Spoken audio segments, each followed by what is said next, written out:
Okay. Yes, there's a lot of people waiting. Yeah, I can see that. All right, well, we do have to kick off because I'm getting signs to start. So we're here to talk about future workscapes, and I'm going to start with a question to Ivo first on how do traditional in-person work models compare with remote setups? And what are the advantages? What are the operational efficiencies of each of the models? Can you talk a little bit about that, and can you share some examples? Yeah, so first of all, I think we need to set the stage that the work was broken, and it doesn't matter what the format was, if it was remote, hybrid, in office, distributed. So the discussion that we've been having as Remote How and Remote First Institute for 7 years now with companies was how we fix work in general and implement proper processes, help leaders become better, improve the internal communication, and so on, right? So then if you focus on the how aspect of work, then the location becomes just, yeah, of course, it's a factor, but this is not the main thing that you should be focusing on, right? So throughout these years, and probably you can relate to some of these challenges, communication is broken. We are all stuck in too many meetings, too many emails. Not all managers know how to lead teams. Too often they're actually micromanaging. Right. Access to knowledge internally is often a challenge. If you would like to find out about something, it's not that easy. And the list goes on and on, right? So all of these things that I just mentioned, they're totally, they are related, but this is not the essence, right? The place is just one of the factors. So this is the kind of conversation that we should be having about fixing how we work, to work smarter, not harder, and changing the paradigm. Instead of just focusing on like, oh, let's go to the office, or maybe let's be remote. Like, let's fix the work, and then the location won't be a question anymore. There are a lot of companies that understand that. So way before we all went remote in March 2020, we've been working with companies that were worth billions of dollars and had teams distributed all over the world. And the engagement scores was soaring, was amazing. People had a very good satisfaction rate, retention rate, everything was great. But there was one common denominator there. These companies cared about how the work is done and invested a lot of resources, time into making sure that they are improving this and that they're hiring right people, right? Right. Thank you for those insights. Moving on with a question to you, Pato. I wanted to ask you a little bit about hybrid work models. Obviously, they're increasing in the workplace, and Ivo just shared a little bit about that. What is your take on a bunch of best practices in the hybrid sort of work model space? What are your main kind of guidelines there? Thank you. Well, I'm Patricia Pomies. I'm the CEO of Globant. And Globant is an engineering company that is, of course, using AI for many, many years now. And when we decided to go in the middle of the pandemic back to the office, but in fact, we said back to home, it was like, for us, was kind of a natural moment and a natural movement, because when we were born, I mean, the DNA of the company has this kind of geographical distribution. So we are more than 30,000 employees in more than 35 countries around the globe. So putting all the people together working from home, we already have a framework that was really, really flexible in order to be very productive. So in terms of the production and in terms of the thing that you were mentioning that was concerning the company, I mean, of course we were concerned, because the first couple of months everybody was concerned about what's going to happen. Right. Is this going to work or not? And we finally said, okay, it's working. The productivity of the employees was really great. And the engagement of the people also. But the thing was, what about the culture? That was the question that we are asking all the time, every day, right now. After many years and after many months that we have been talking about this, we said, okay, what kind of model is the model? So last month, Bloomberg said an article about Globant, that is the largest IT company that don't have a back to the office policy. So we don't have that kind of policy in terms of a mandatory one. But we do have, and we do believe in autonomy of the people that we have in Globant. We call Globers all the people that work there. And that was an amazing approach in terms of giving them the autonomy to dedicate and define what kind of framework is the best framework for productivity in their own teams.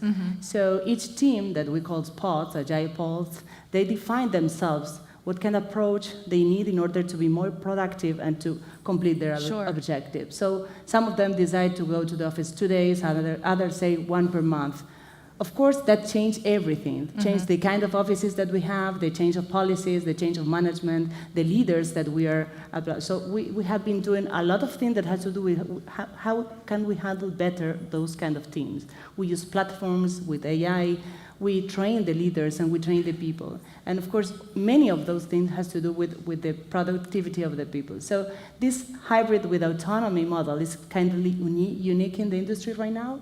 So you are giving the power to the people. And that is something that I think that is really working these days. I don't know tomorrow, probably we're going to change it, but right now, this is what is working, and it's really fun. Yeah. Interesting. And if I may add something to that, like culture is an absolute foundation, so I'm extremely happy that you mentioned autonomy, because autonomy, trust, transparency, those are the things that if you don't have them, you can have all the fancy tools, all the fancy trainings and processes. So at the end of the day, before starting to fix things operationally, culture is like a foundation. So interesting. Yes. From what you've both said, this has created a new question for me, which I'm parking for a minute. But I'm going to throw a question at you guys about flexibility in the workplace and discontent.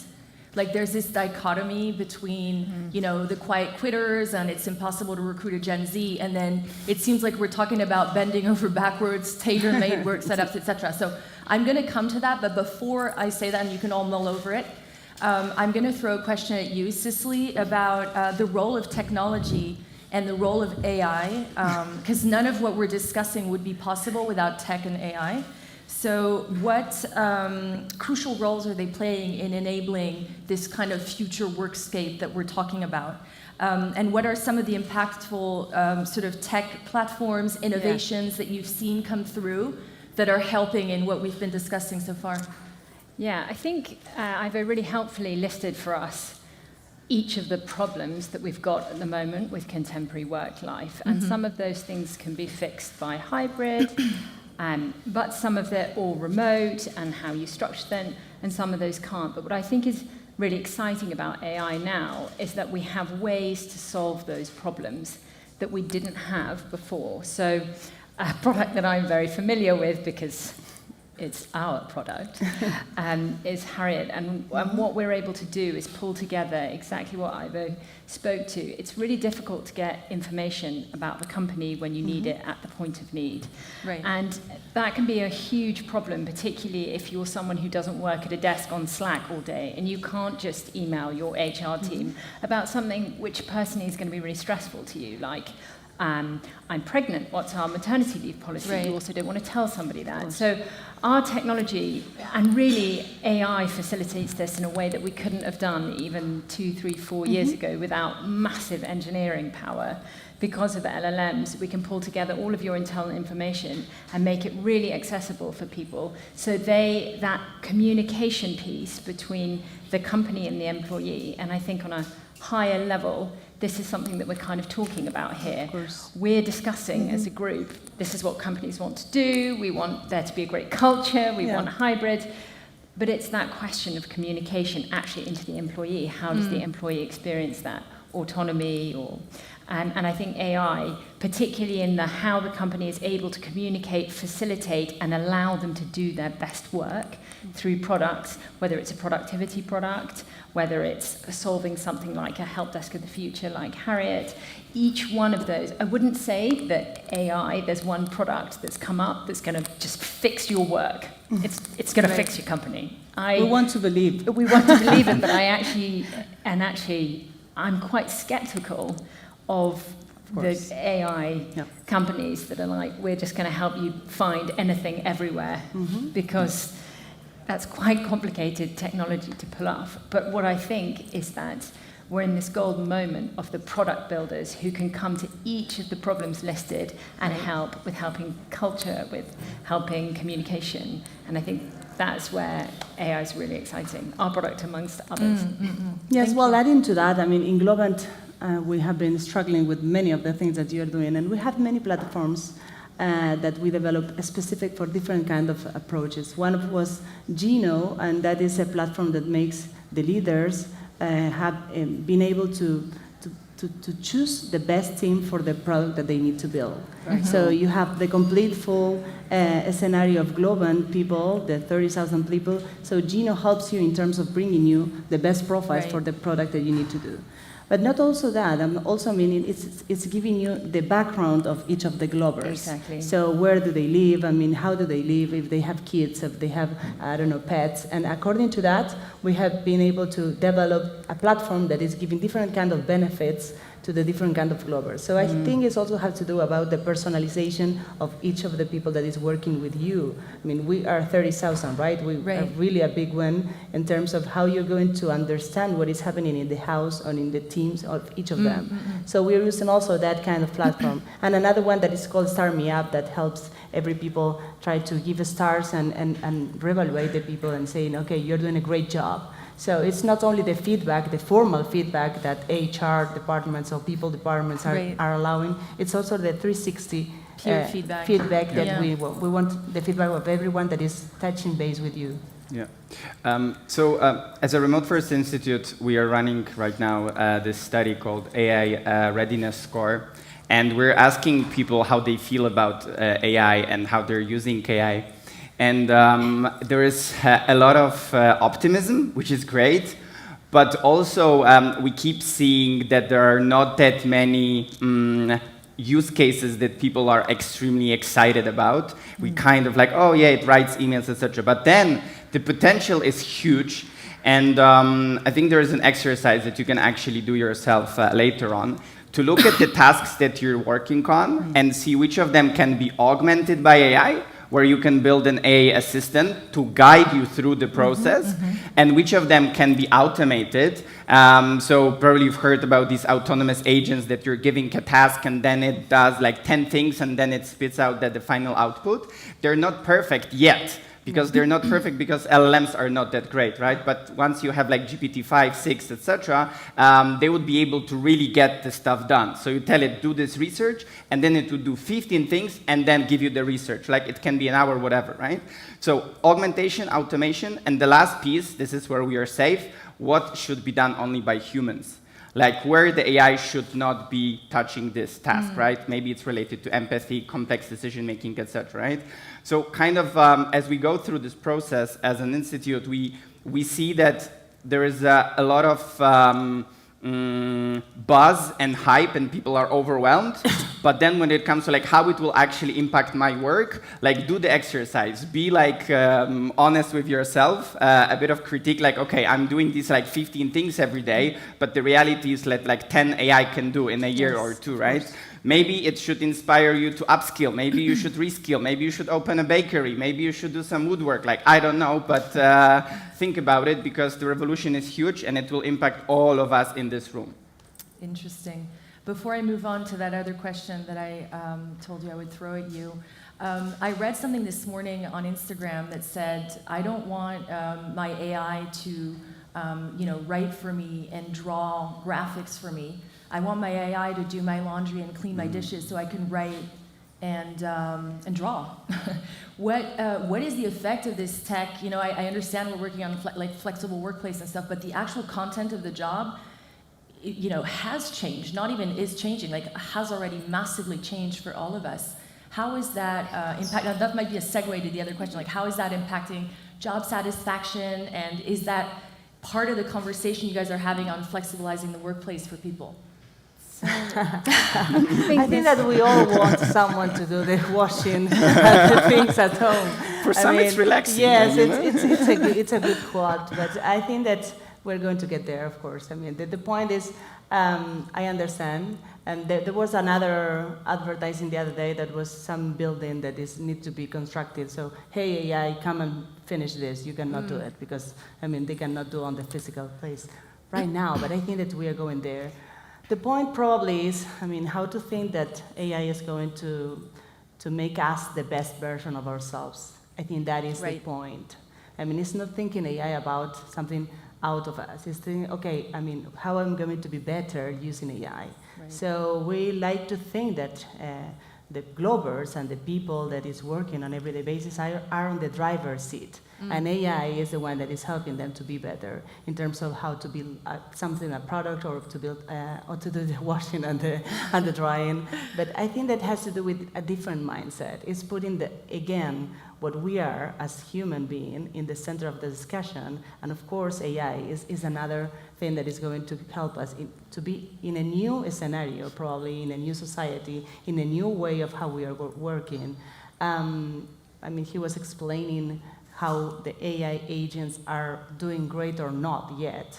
We are using agents, and we have our own tools in terms of that in Globant about how we are programming and doing things.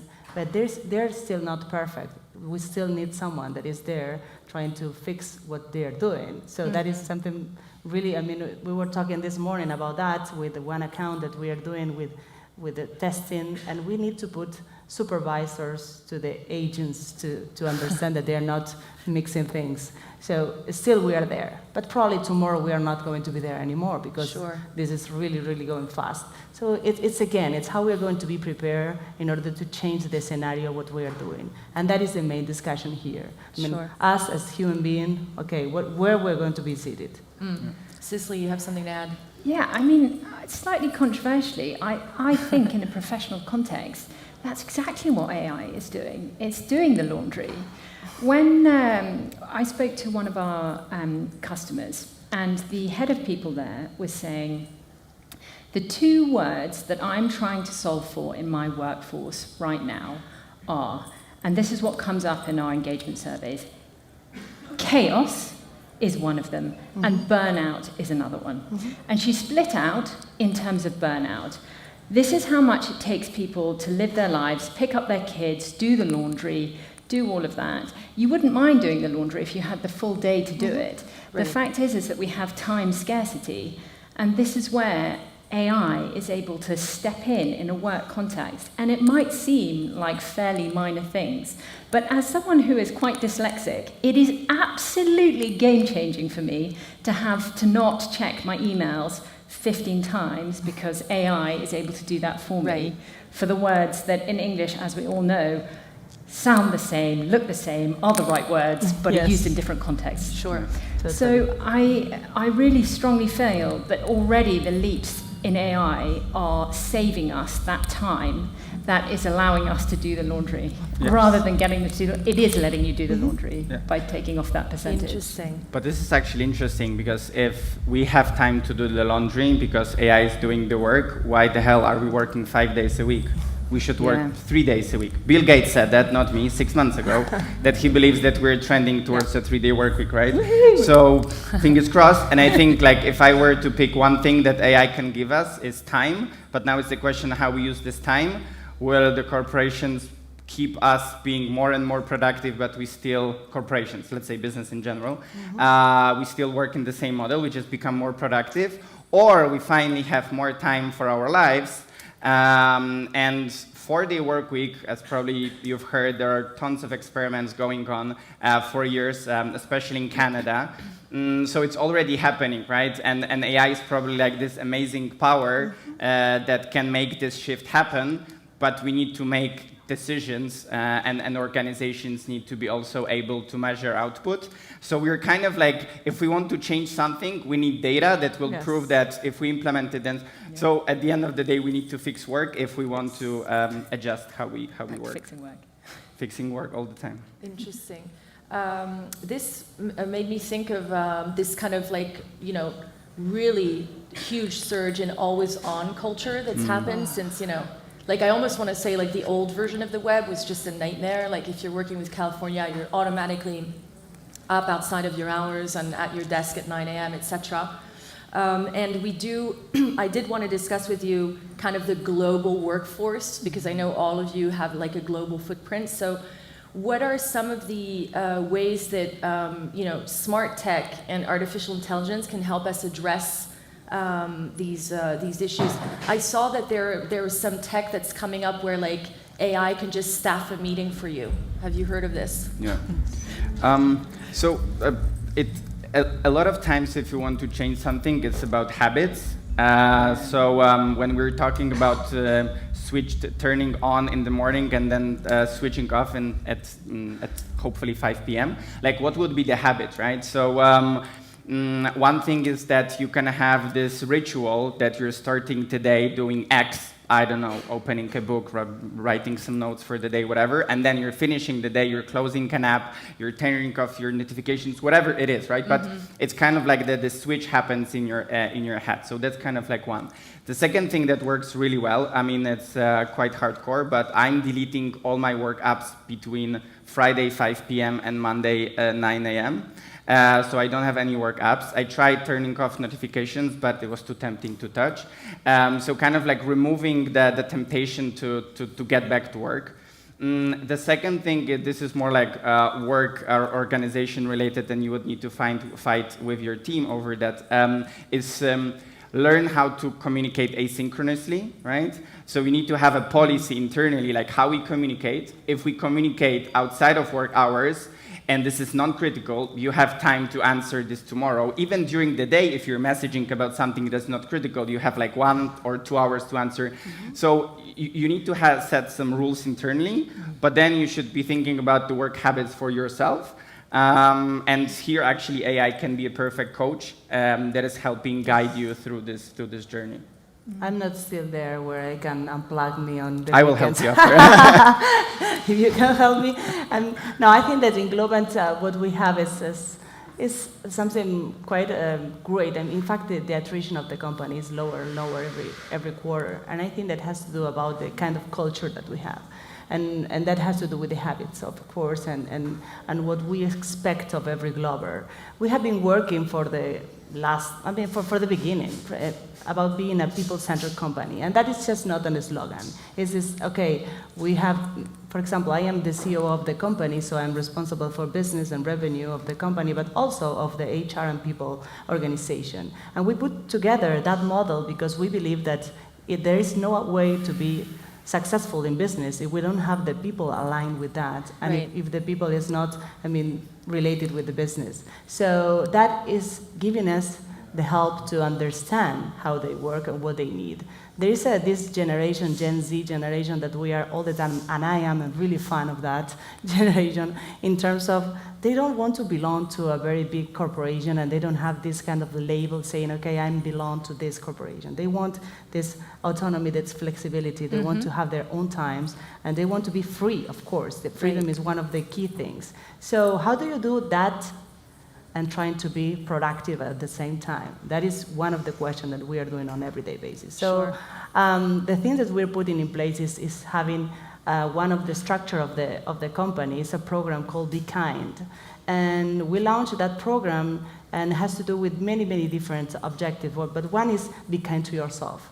So that has to do with a lot of policies and a lot of structures and things that has to do how you're going to take care of yourself. In terms of learning, we built a Globant University, so once you start in Globant, it's not that you finished your career and yes, it's done. No, you can change your position, you can change your career inside Globant, you can start continuous learning, you can have your AI coach in terms of everything, in terms of training, in terms of what are you eating or what do you need, in terms of many habits. So each Globert has like a personal people that is going to tell you, okay, this is the best version that you can be. Because at the end of the day, what we are doing is taking care of the people that is working, because what we need is people that is really, really focused on being the best version of themselves.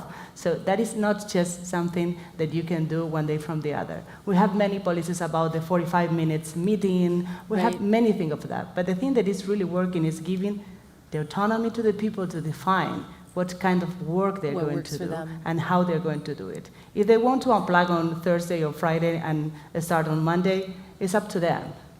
I mean, Right. So that is one thing that is why the model in Globant is still a little like unique in terms of the technological Yeah. space. I mean, we have this hybrid with autonomy model. Thank you.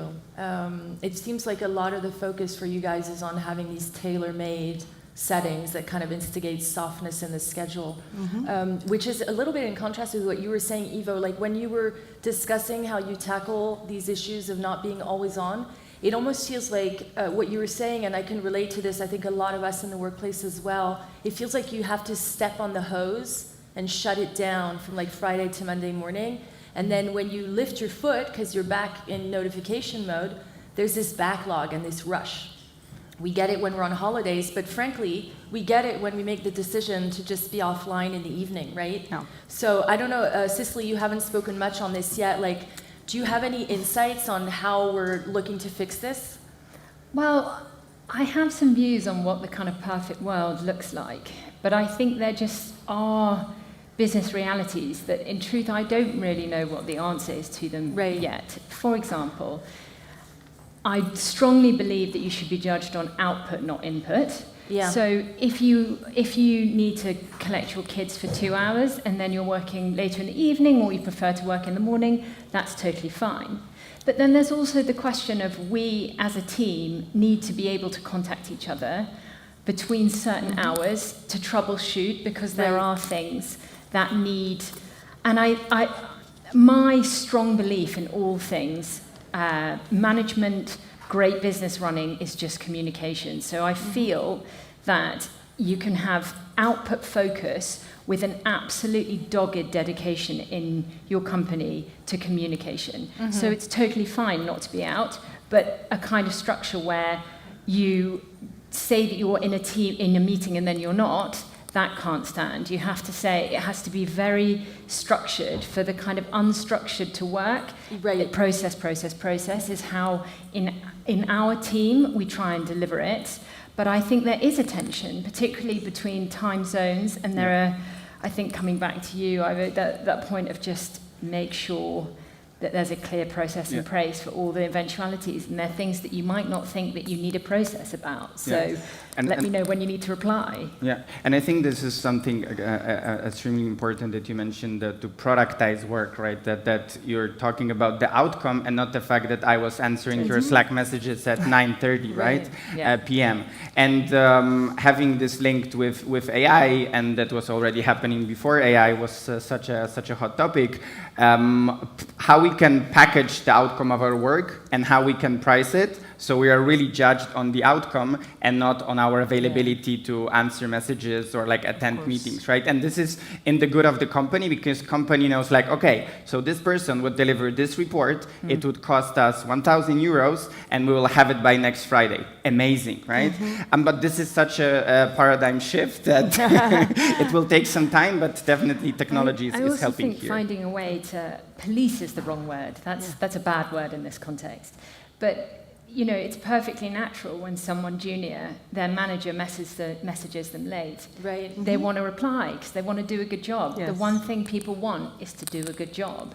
So I think framing that, framing it within, you know, power dynamics within the company, and making that culturally, exactly as you say, building a culture where if you really need to, that's fine, but we're going to have to wrap up. Thank you so much. Okay. Thank you. Thank you. Thank you. yeah, thank you. See you. Bye.